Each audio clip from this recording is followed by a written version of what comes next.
No vídeo de hoje eu vou falar um pouco a respeito de PWM. O que é o PWM, como que esse sinal se comporta e como que a gente pode projetar um circuito utilizando apenas componentes analógicos, ou seja, um sinal digital gerado por componentes analógicos. Como que isso funciona? Assista o vídeo até o fim e confira.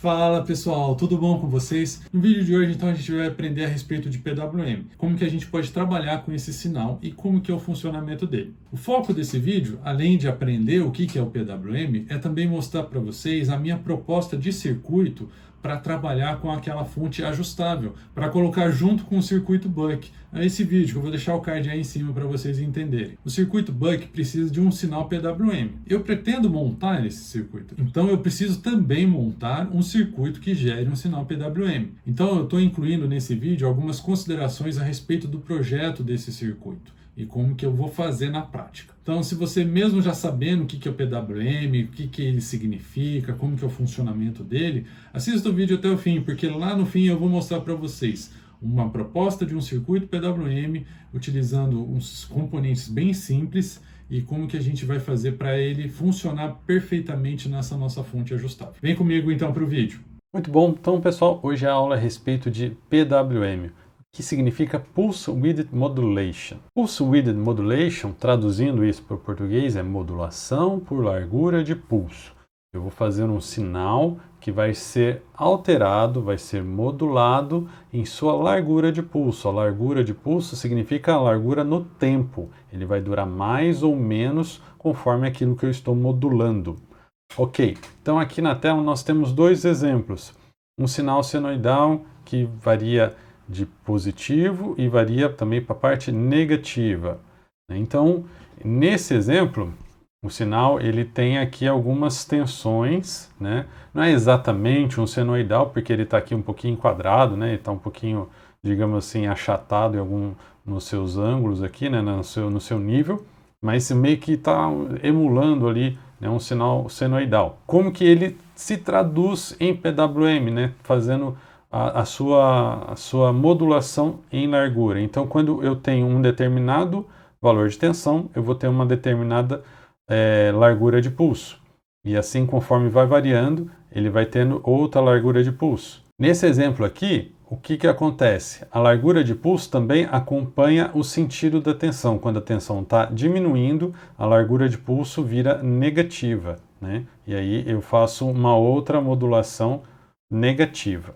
Esse tipo de modulação aqui não é tão comum, talvez seja um pouco mais comum em telecomunicações e transmissões de sinais, mas é uma modulação por largura de pulso, né? O sinal V é traduzido por largura de pulso, dado um sinal B, que é o que está em vermelho. O que é mais comum da gente encontrar nos outros circuitos é o que é mostrado na figura da direita. Um sinal, por exemplo, verde aqui, que esse sim é mais próximo de uma senoide. Ele está aqui bem, digamos assim, suave a sua transição, né? Não tem níveis intermediários. E aí o que acontece quando a gente traduz ele para um PWM? O PWM vai ficar uma largura de pulso maior aqui. Se vocês repararem, cada linha aqui é a frequência que é definida, né? É o período definido daquele meu sinal. E aí, quando a tensão está mais alta, ele preenche quase todo o tempo aqui. Quando a tensão está mais baixa, ele preenche quase todo o tempo para zero. Então, ele fica mais alto em VCC, aqui, mais tempo em VCC quando a tensão é mais alta, e mais tempo em zero quando a tensão é mais baixa. Ok? Isso é o famoso Dutch Cycle, que é o ciclo de trabalho traduzindo em português. Outros parâmetros importantes quando a gente fala de PWM é a frequência, que é o inverso do período. Então, o período é o tempo que eu tenho desse ponto até esse ponto, por exemplo. A tensão, qual é o valor do VCC aqui, geralmente é uma tensão digital, a gente pode falar de 5 volts, 3.3 volts. E o Dutch Cycle, que é o que a gente falou agora, que é o quanto tempo que ele dura em nível alto. O Dutch Cycle, então, ele pode ser variável, eu posso ter desde 0% até 100% de Dutch Cycle. O Dutch Cycle aqui é mostrado, por exemplo, nessas figuras aqui, né, não estão em ordem exatamente, mas dá para entender certinho. É o quanto de tempo eu fico em on dentro de um determinado período. Aquele período não é alterado dentro de um PWM. A frequência não é alterada. Então, se eu tenho um sinal de PWM que está em 1 kHz, ele sempre vai ser 1 kHz, independente se o Duty Cycle é 0%, 50%, 20%, 100%. Ok? A frequência é a mesma. Acontece que quando eu estou em 0%, ele vai ser 0. Teoricamente, não há frequência. Né? Ele vai ser 0 volts. E quando eu estou em 100%, ele vai ficar igual está nessa figura aqui. Ele vai ficar sempre na tensão máxima, em 5 volts, por exemplo. E aí ele também não teria frequência. Uma das aplicações do PWM é você transformar o sinal de PWM em um sinal analógico, propriamente dito. Né? Você colocar uma tensão intermediária. Com isso, você consegue fazer que um microcontrolador, por exemplo, solte uma tensão intermediária entre 0 e 5 volts, né? Porque ele trabalha no mundo digital. Ou ele é 0 ou ele é 5 volts, é 0 ou é 1. Né? Então, isso você meio que contorna fazendo um sinal PWM de saída. E como que você vai fazer com que esse sinal fique num valor intermediário? Você vai dimensionar um valor de RC, que é o que o exemplo dá aqui, né?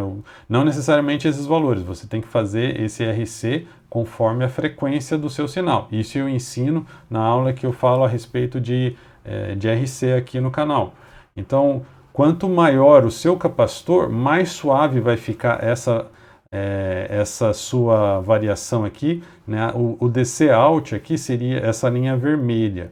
Como você está ciclando aqui no PWM, que seria a linha azul, ele também vai oscilar um pouco, né, devido ao capacitor. Então, quanto maior o capacitor, menos ele vai ciclar. Porém, mais tempo ele vai levar para estabilizar no valor de tensão. E aí, o valor de tensão qual vai ser? Vai ser essa linha cinza. Reparem aqui que eu estou com PWM com Duty Cycle de 50%.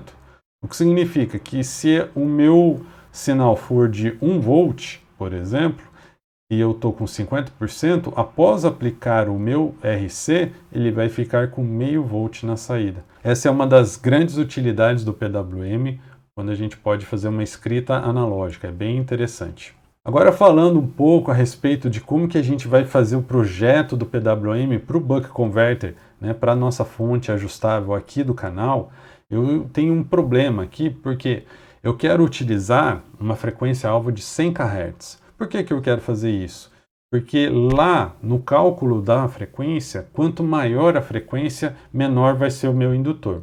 Ou seja, eu vou ficar com um indutor razoavelmente pequeno, né, fazendo um chaveamento mais rápido. Porém, tem uma implicação no MOSFET. Então tem um valor médio ali que fica legal tanto para o indutor quanto para o MOSFET. E 100 kHz é um valor razoável. Com isso, eu tenho outras implicações, porque o PWM não vai poder ser digital. Por quê? Porque eu não consigo utilizar um Arduino, por exemplo. Porque o Arduino, a frequência do PWM dele, daquela função analog write, nominalmente é de 490 Hz, uma frequência bem baixa, perto dos 100 kHz. Eu consigo fazer alterações internas, alterando os registros do Arduino para que ela fique em 30 kHz ou 65 kHz. Só que ainda está abaixo dos 100 kHz, não é suficiente. E um outro problema é a resolução. O que significa a resolução nesse caso, né? O que vai acontecer? O Arduino vai ter algumas janelas que ele não vai conseguir operar o PWM. Por exemplo, vamos supor que ele consiga fazer exatamente em 50%, e aí o próximo passo seria em 51% e meio. Agora, se eu quisesse que o meu PWM ficasse em 51%, ele não vai conseguir atingir, porque ele está trabalhando com essa resolução de 8 bits. Então, ele somando um bit, ele sai de 50 para 51,5. E mais o meu setting é de 51. E aí o que vai acontecer? O meu controle vai ficar oscilando entre 50 e 51,5, 50 e 51,5. E essa oscilação vai vai ficar aparente na saída de tensão, né? Então eu não quero que isso aconteça.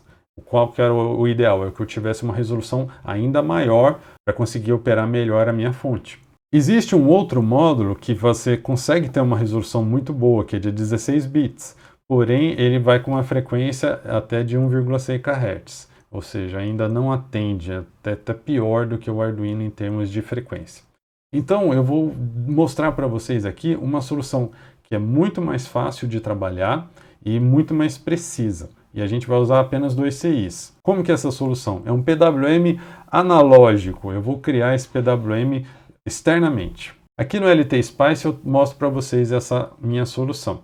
É uma solução já consagrada na internet, não é minha exatamente, não foi minha criação, mas eu fiz uns pequenos ajustes aqui. O que eu estou utilizando? Estou utilizando um 555 para criar uma forma de onda triangular. Essa forma de onda triangular, ela vai ser depois comparada com uma outra tensão que vai variar de 0 a 5 volts. E essa comparação é feita por um comparador de alta velocidade, que é o LM311. E aqui na saída eu vou ter um sinal PWM. Então eu vou fazer a simulação aqui para vocês e a gente vai entender melhor. Então eu tenho aqui a minha onda triangular. Se você não entende ainda como que essa onda triangular é gerada, eu recomendo vocês assistirem a aula que eu fiz aqui, um vídeo sobre o 555. No fundo, o que ele está fazendo aqui? Ele está pegando a tensão em cima desse capacitor, e esse capacitor aqui está carregando e descarregando rapidamente.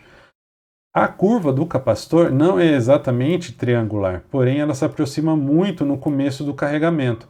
Podem reparar que ela tem uma leve inclinação, né? Ela não é exatamente retinha, mas já está muito boa para o nosso uso na fonte. O que acontece depois? Eu tenho uma outra tensão, que é essa tensão aqui de baixo, que na minha simulação ela está indo de 0 a 5 volts, e ela está indo bem devagar. Então eu estou indo aqui agora, ela está lá em 700 milivolts.